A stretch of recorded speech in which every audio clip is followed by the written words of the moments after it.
Salut à tous et j'espère que vous allez bien.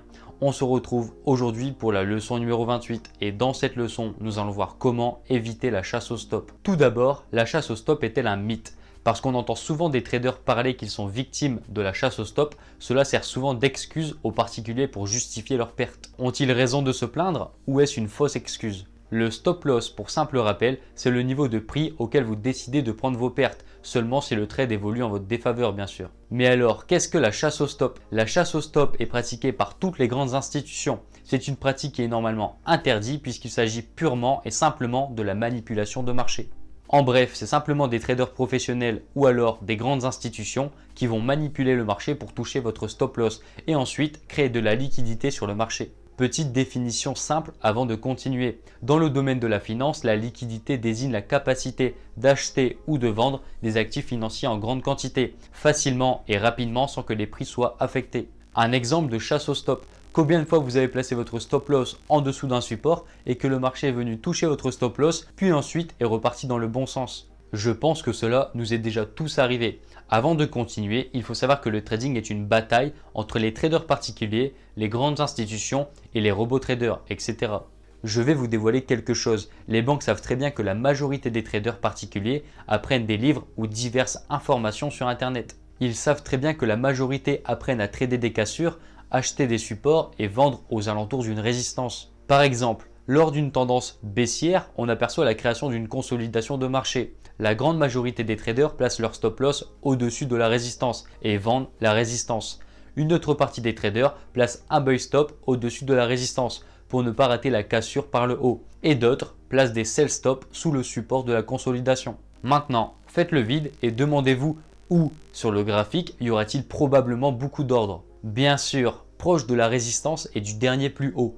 Alors comment les banques vont-ils faire pour vendre le marché au meilleur prix? Ils vont tout simplement créer un faux mouvement haussier pour induire en erreur les particuliers. Le but de ce faux mouvement sera d'activer les ordres buy stop des traders ainsi que leur stop loss des traders qui ont vendu la résistance. Oui, mais du coup, ils y gagnent quoi? Grâce à ce mouvement, ils auront acquis plus de liquidité et obtiendront un meilleur prix pour eux lancer une vente au marché.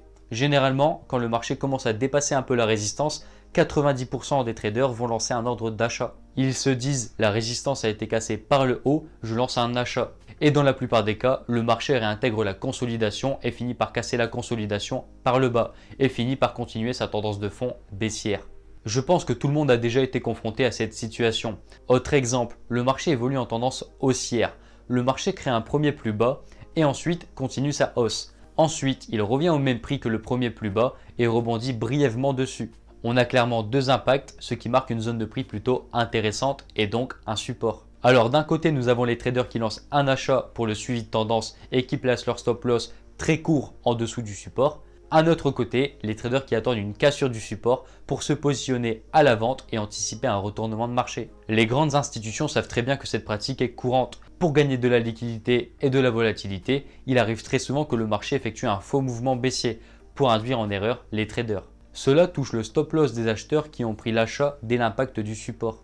Les vendeurs lancent une vente car le marché évolue en dessous du support et à cet instant, les grandes institutions peuvent acheter le marché car ils ont réussi à obtenir un prix plus favorable et le marché aura gagné en liquidité. Ce qui se passe, c'est que les vendeurs qui pensaient prédire un retournement de marché se font avoir et donc se font sortir en stop loss. Et par la suite, le marché continue sa tendance de fond, c'est-à-dire continue sa hausse. Ces mouvements seront très brefs, ce sont des mouvements rapides et par la suite reviennent reprendre le cours initial.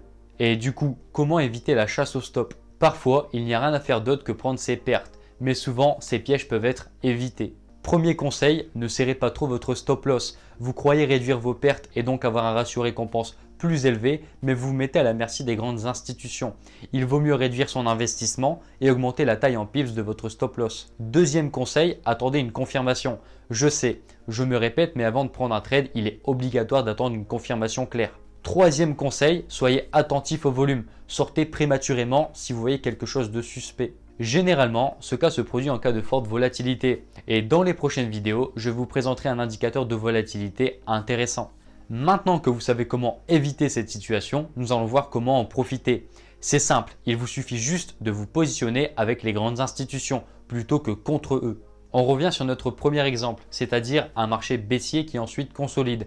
Le moment opportun sera d'attendre un faux mouvement des institutions. C'est-à-dire que dès que le faux mouvement se produit, attendre une réintégration du range et prendre position à la clôture dans le range, c'est-à-dire ici. Vos chances de réussite seront fortement augmentées. Alors pourquoi? Tout simplement parce que les grandes institutions ont été chercher de la liquidité en déclenchant les ordres stop de la plupart des vendeurs qui ont placé leur stop au-dessus de la consolidation pour ensuite eux vendre le marché au meilleur prix.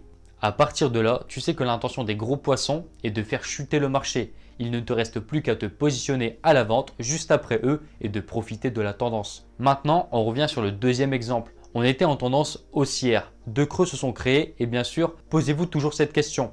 Où sur le graphique y aura-t-il probablement beaucoup d'ordres? Probablement en dessous du support pour les vendeurs qui prédisent un retournement de marché et un achat pour les traders qui prédisent un rebond clair sur le support. Voilà, les traders ont leur plan en tête et attendent juste une confirmation. Le faux mouvement intervient. Les banques cherchent de la liquidité en cassant le support pour piéger les vendeurs qui, eux, ont pris un trade à la vente et déclenchent le stop loss des acheteurs qui, eux, ont placé leur stop sous le support. Et par la suite, le marché finit par continuer son évolution à la hausse. Résultat, ils ont déclenché les ordres de vente des vendeurs et touché le stop loss des acheteurs, ce qui a créé une forte liquidité.